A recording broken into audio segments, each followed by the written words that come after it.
आचार्य पर्यन्तां वन्दे गुरु परम्परां वाक्यकारं वररुचिं भाष्यकारं पतञ्जलिं पाणिनिं सूत्रकारं च प्रणतोऽस्मि मुनित्रयम्। मित्राणि नमो नमः। आपका स्वागत है आज के पाठ में। मित्रों, आज हम पढ़ने जा रहे हैं तद्धित में यदधिकार के अंतर्गत तार्य तुल्य प्राप्य वध्य इत्यादि ये 8 अर्थ और तत्र साधु ये 9वां अर्थ। तो इस प्रकरण के अंतर्गत 9 अर्थों में जहां यत प्रत्यय का विधान हुआ है, आज इस प्रकरण को हम पढ़ने जा रहे हैं। तो चलिए आपका पुनः स्वागत करते हैं और एक एक बात को समझा जाए कि यहाँ क्या कहा जा रहा है। तो मित्रों, यहाँ पर सूत्र पाणिनि जी लिखते हैं, नौ वयो धर्म विष मूल मूल सीता तुलाभ्य तार्य तुल्य प्राप्य बध्य आनाम्य सम समित सम्मितेषु। इस प्रकार से यहाँ पर पाणिनि जी द्वारा 8 प्रकृतियों से 8 अर्थों में यत प्रत्यय का विधान किया जा रहा है। यह कैसी प्रकृतियों से होगा, वो प्रातिपदिक कैसे होंगे जिनसे ये प्रत्यय विधान होगा, तो उसके लिए हमने अर्थ में लिखा है कि तृतीयांतेभ्य समर्थेभ्य, तृतीयांत समर्थ से। तो ये कौन है 8 प्रातिपदिक जिनसे यह प्रत्यय होना है? तो नौ वयस धर्म विष मूल। मूल मूल 2 बार है, याद रखिएगा, और दोनों जगह मूल का अर्थ अलग अलग है। सीता तुला, ये हैं आपके 8 प्रकृतियां। एभ्य एभ्यो अष्टभ्य क्रमात्, इन 8 से क्रमशः किन किन अर्थों में? तो क्रमशः लगाइए कि यहाँ पर 9 है तो 9 से तुल्य अर्थ में, वो तार्य अर्थ में, और वयस से तुल्य अर्थ में, धर्म से प्राप्य अर्थ में, विष से बद्ध अर्थ में, मूल से आनाम्य अर्थ में, दूसरे वाले मूल से सम अर्थ में, सीता से समित अर्थ में, तुला से सम्मित अर्थ में यत स्यात्, यत प्रत्यय का विधान होता है। इसमें से कुछ अर्थों के विषय में, जैसे तार्य किसे कहते हैं, तो तार्यम नाम तरणीयम है। कुछ यहाँ पर उनको और भी विवरण दे दिया है उन अर्थों का, तो हम इसे पढ़ते जाएंगे और इनके उदाहरणों को समझेंगे, वहीं पर इस विवरण को भी समझ लेंगे। तो चलिए मित्रों, उदाहरण भी देख लेते हैं। मूलकार ने यहाँ पर ये उदाहरण दिए हैं। जैसे हमने देखो, एक यहाँ पर बात पर ध्यान दिया जाए, यहाँ पर जो भी प्रकृतियां हैं उनको हमने एक लाइन में ऊपर लिख दिया है सबको, और जो अर्थ हैं उनको नीचे एक लाइन में लिख दिया है। सूत्र को थोड़ा समझने की दृष्टि से 2 लाइनों में अलग अलग लिखा है। अर्थों का निर्देश तो इन 8 प्रकृतियों से जिन अर्थों में होना है उसका ये निर्देश ये नीचे कर ही दिया गया है। इसमें क्रमशः भी हमने आपको बता ही दिया था, बस उसी क्रम में ये उदाहरण लिखे हैं। ये जैसे नौ से तार्य अर्थ में ये यत प्रत्यय होता है, तो उदाहरण भी वैसा ही दिया है। देखिए, नावातार्यम, नावातार्यम अर्थात जो नौका के द्वारा, तार्य मानी की जो तरणीय है, अर्थात नौका के द्वारा जो तरणीय है उसे क्या कहेंगे हम?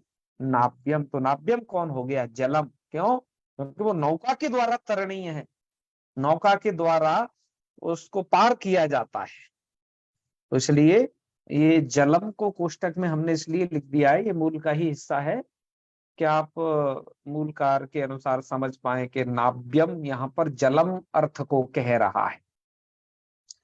तो रूप कैसे बनेगा? देखो, प्रक्रिया वही है, हमने एक जगह बस प्रक्रिया लिख दी है, बाकी जगह रूप लिख दिए हैं सब। के नाव शब्द है ना, तो क्या है ये? नावातार्यम। नाव नहीं है, नव होना चाहिए, है ना? हाँ, वो तो ये है, नव भैया। तो नव शब्द है, टा ले आए तो नव टायत।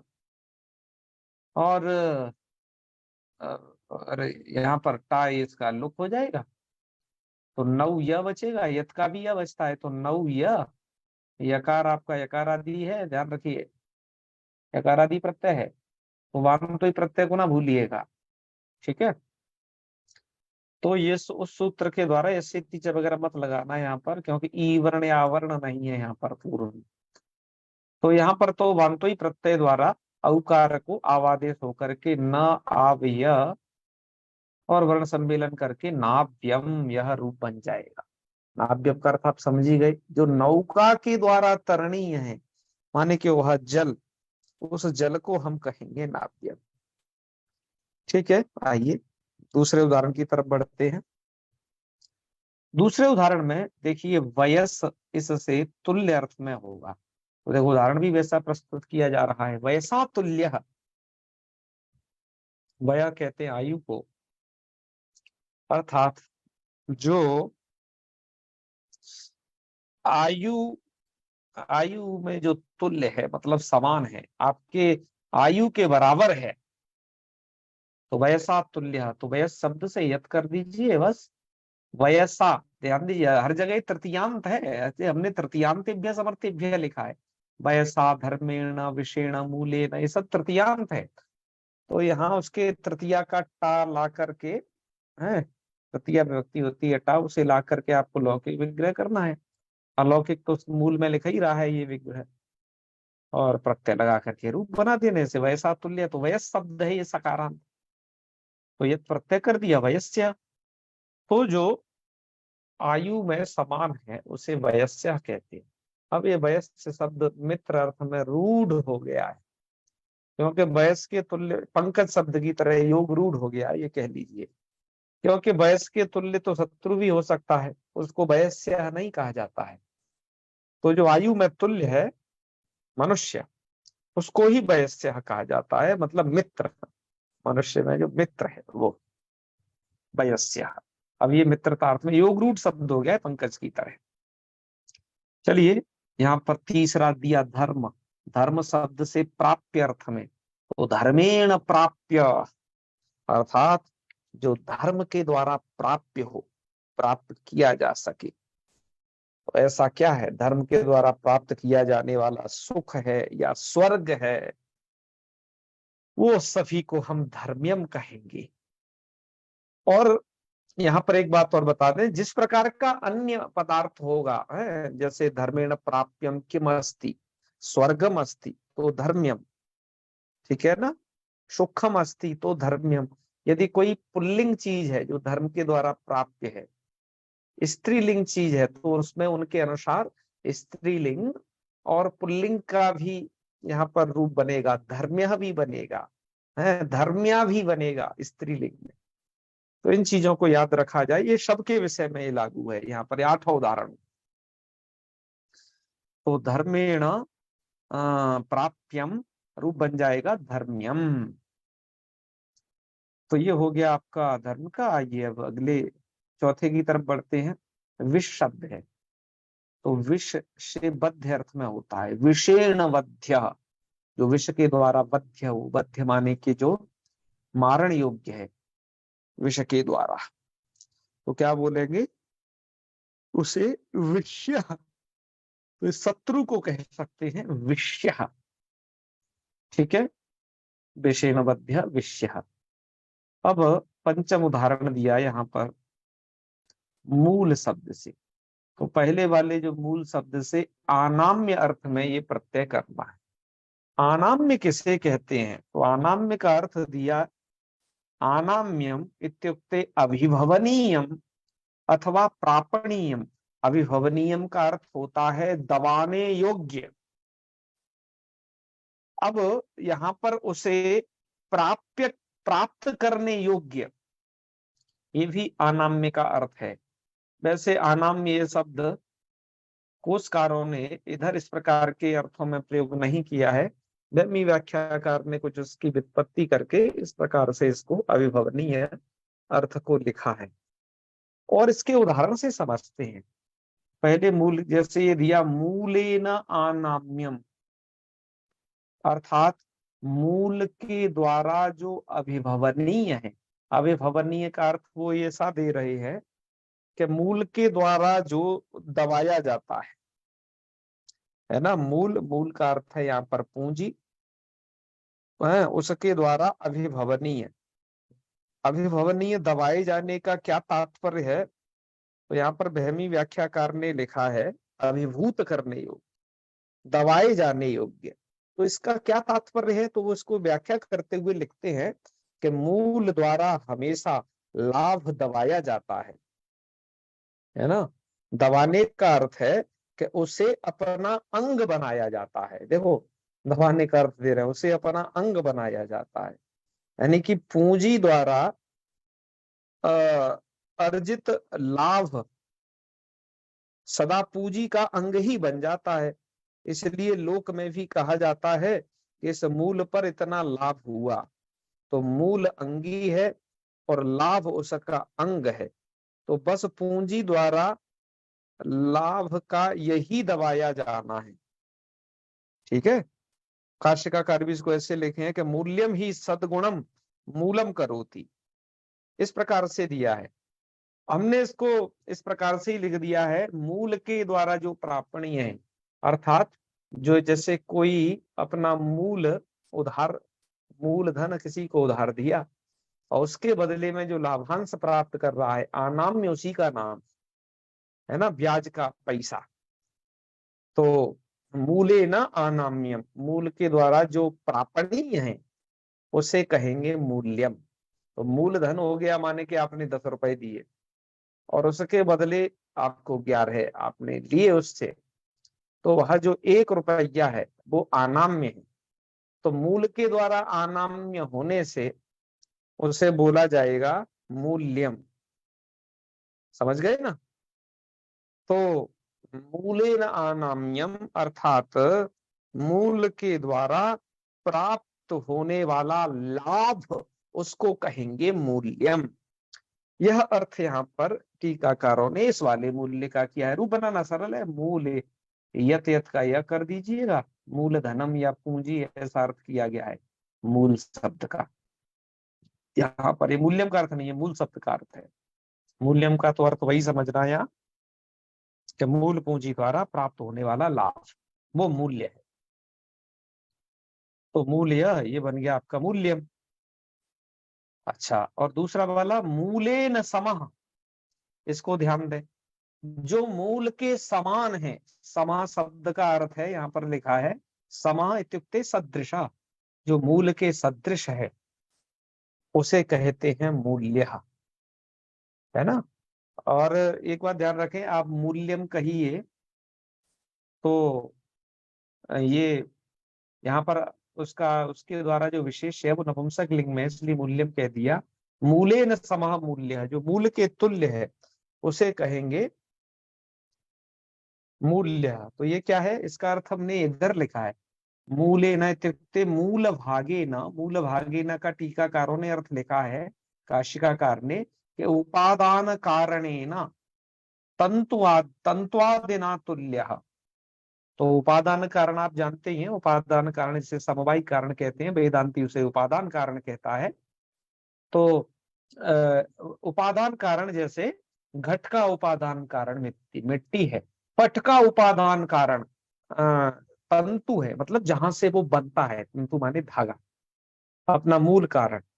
तो मूल भागेन का अर्थ है यहाँ पर उपादान कारणेन। उपादान कारण कौन है, जैसे पट का तंतु, तो तंतु आदि तुल्य, तंतु आदि के तुल्य जो पटादि पदार्थ है, जो पट पदार्थ है, ठीक है, उसे क्या कहेंगे, मूल।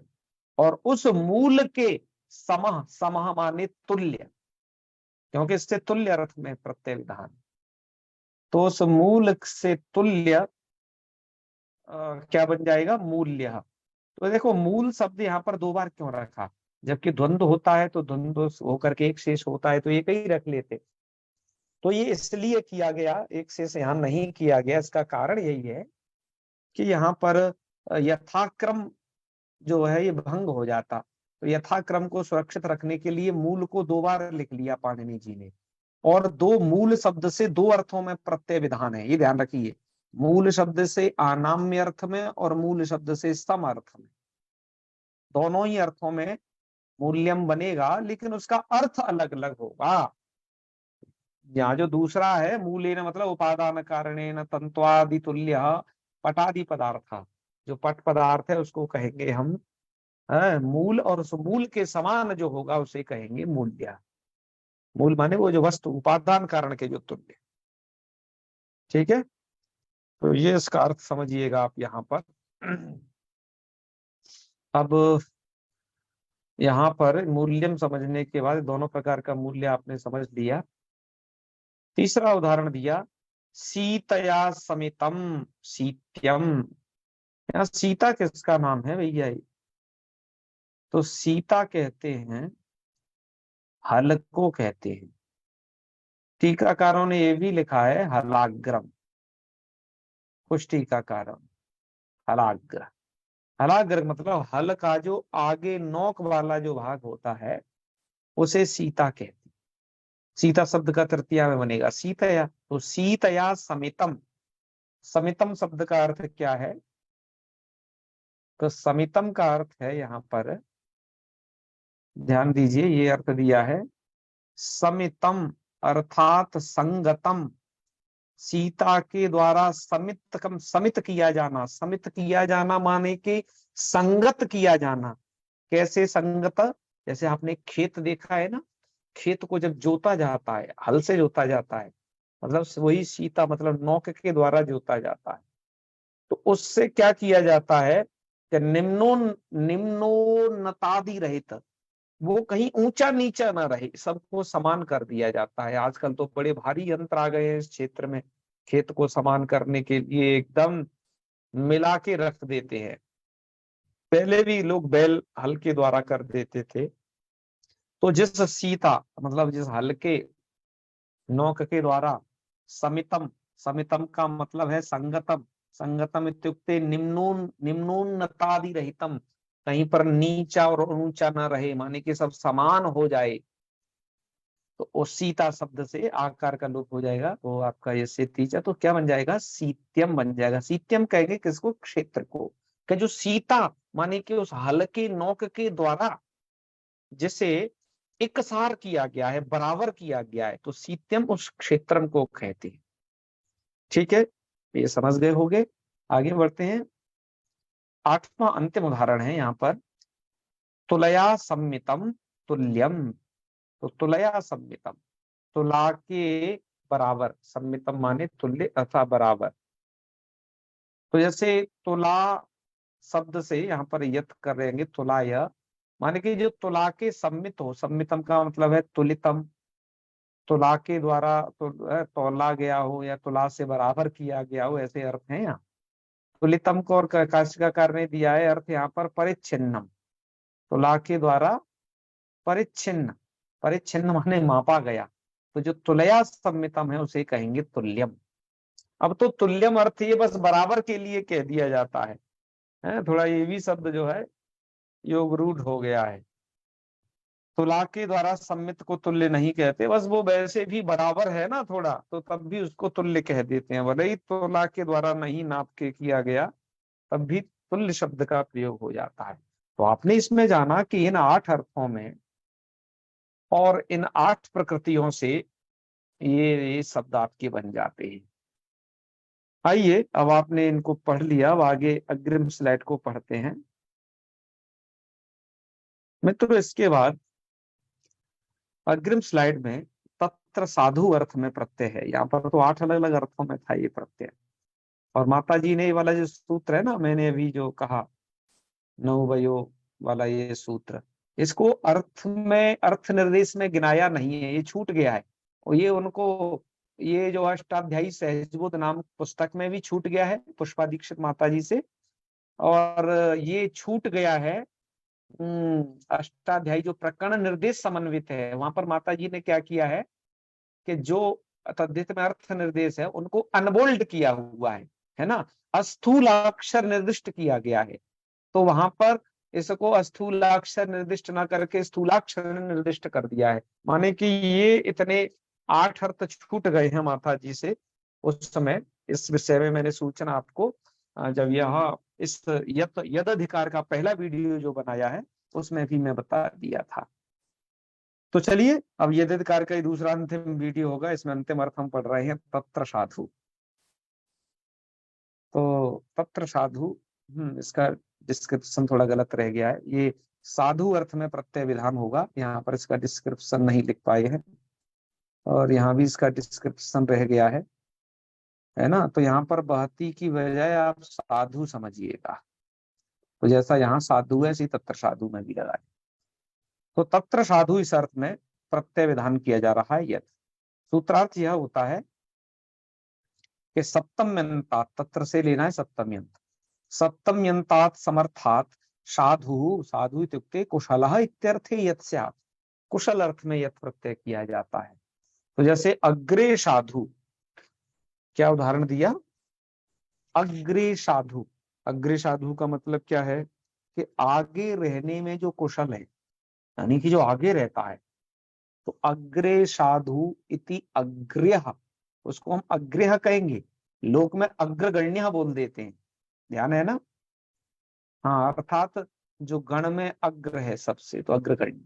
और आप इसे ऐसे भी कह सकते हैं अग्रे साधु, अर्थात जो हमेशा आगे रहने में कुशल है।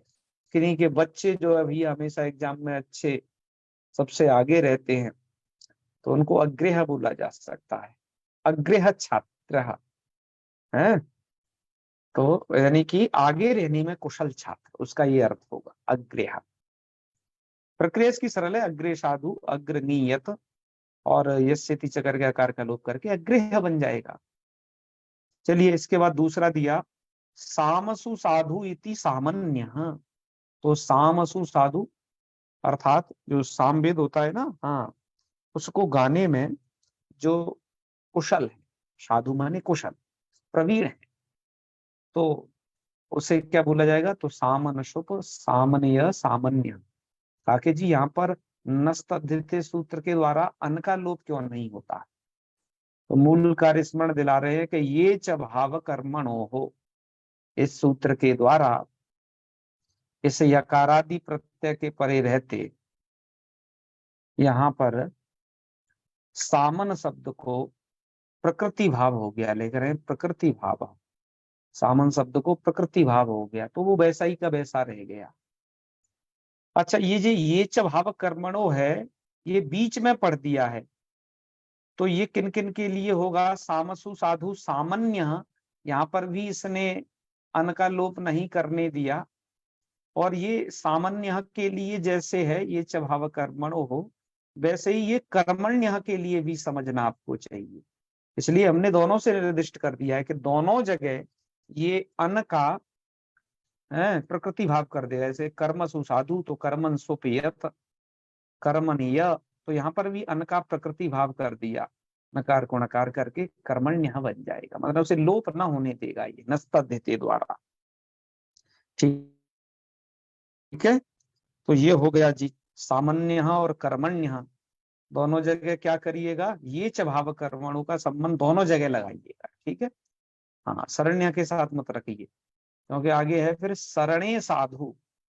शरणे साधु का मतलब है शरणे माने त्राणे, अर्थात रक्षा करने में जो कुशल है। तो शरणनीयत और प्रत्यय करके शरण्य। तो शरण्य हम किसको कहेंगे कि जो रक्षा करने में साधु कुशल है, वह शरण्य। ठीक है, उस व्यक्ति के लिए। अब आगे है सभाया यह, इस सूत्र का विवेचन पूरा हुआ। आगे ये भी जो है साधु अर्थ में प्रत्यय विधान करता है। तो सभाया यह क्या कहा जा रहा है कि सप्तम यंतात समर्थात सभा शब्दात साधु इत्यर्थे यत प्रत्यय स्यात्, साधु अर्थ में यत प्रत्यय होता है। उदाहरण के लिए देखिए सभायाम साधु, तो सभायाम साधु सभानीयत और सभा शब्द के आकार का कर देना भैया लोप, इससे टीचर से, तो बन जाएगा क्या, सभ्य। सभायाम साधु, अर्थात जो सभा में साधु है, कुशल है, यानी कि निपुण, उसको बोलते हैं सभ्य। अब ये सभ्य शब्द देखो रूढ़ हो गया है। सभ्य अर्थात जो अच्छे तरीके से रहता है, अच्छे गुणों का अनुकरण करता है, ऐसे व्यक्ति को सभ्य कहा जाता है। किंतु वेद में सभेय भी बनता है, याद रखिए। सभेयो जो वास्य जमानस्य आता है ना इस मंत्र में, तो सभेयो जो वास्य जमानस्य, तो वेद में सभेय कैसे बनता है, तो वहां पर एक सूत्र दिया गया है, ढस छंदसी। छंद में वेद में तो ढ भी हो जाता है, तो ढा को ए होकर के सभेय यह रूप बनेगा। अर्थ वही होगा, सभायाम साधु, जो सभा में साधु है उसे कहेंगे सभ्य या सभेय, कहते नहीं तो सभ्य नागरिक है। अब तो ये हो गया है सभ्य शब्द का। तो मित्रों, यह यतो अवधि, यह आपका तृतीय उत्सर्ग समाप्त हो गया। ध्यान दीजिए, यत यद अधिकार तृतीय उत्सर्ग है, यहीं तक यत प्रत्यय की अवधि है। लग कौमुदी में तो ये चूंकि 10 ही अर्थ बताए हैं, सिद्धांत कौमुदी में तो पूरे कितने हमने अर्थ गिने थे, वो 41-42 पूरे अर्थ हैं। ठीक है। और ये प्रागघतीय, मतलब ये प्रागघतीय, इस प्रकरण को प्रागघतीय भी कहा जाता है। तो यहाँ पर ये प्रकरण होता है, अब समाप्त होता है ये। ठीक है। यहाँ पर कुछ बहुत सारे सूत्र अतिरिक्त भी भैमी व्याख्याकार ने दिए हैं, तो जिन्हें विशेष कुशलता और हासिल करनी है इस यत के प्रकरण में, वो भैमी व्याख्या के उक्त प्रकरण को देख के कर सकते हैं। तो मित्रों, ये यदधिकार में ये थे जो 42 अर्थ कहे गए थे। 42 अर्थ, इनमें से लक्कौमुदी के अनुसार हमने 10 अर्थ पढ़ लिए। तद्वहति रथयोग प्रासंगम पढ़ा, नौ वयो धर्म विष मूल मूला सीता तुलाभ्यस्तार्य तुल्य प्राप्य वध्यान नाम्य समसमित सम्मितेषु, ये अर्थ पढ़ा, और तत्र साधु ही अर्थ पढ़े। बाकी देखो कितने सारे अर्थ लक्कौमुदीकार ने छोड़ दिए। उन्होंने कहा तो ये बच्चे ज्यादा झेल ना पाएंगे, और दूसरी बात है कि अब लोक में बहुत ज्यादा ये अर्थ प्रयोग होते नहीं है, तो उन्होंने शॉर्टकट कर दिया है। तो ये यद अधिकार पूरा हो गया मित्रों, तीसरा पूरा हुआ। अब हम चतुर्थ महोत्सर्ग छाधिकार को प्राकृता छ से लेकर के आगे परिखाया ढाई तक इसे पढ़ेंगे अगले दिनों में। तो मित्रों, आज का इस वीडियो को यहीं समापन करते हैं। आज्ञा दीजिए।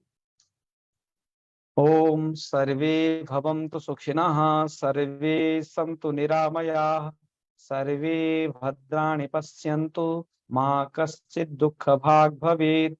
ओम शांति शांति शांति। सर्वेभ्यो नमो नमः। शुभरात्रि, प्रणामाः।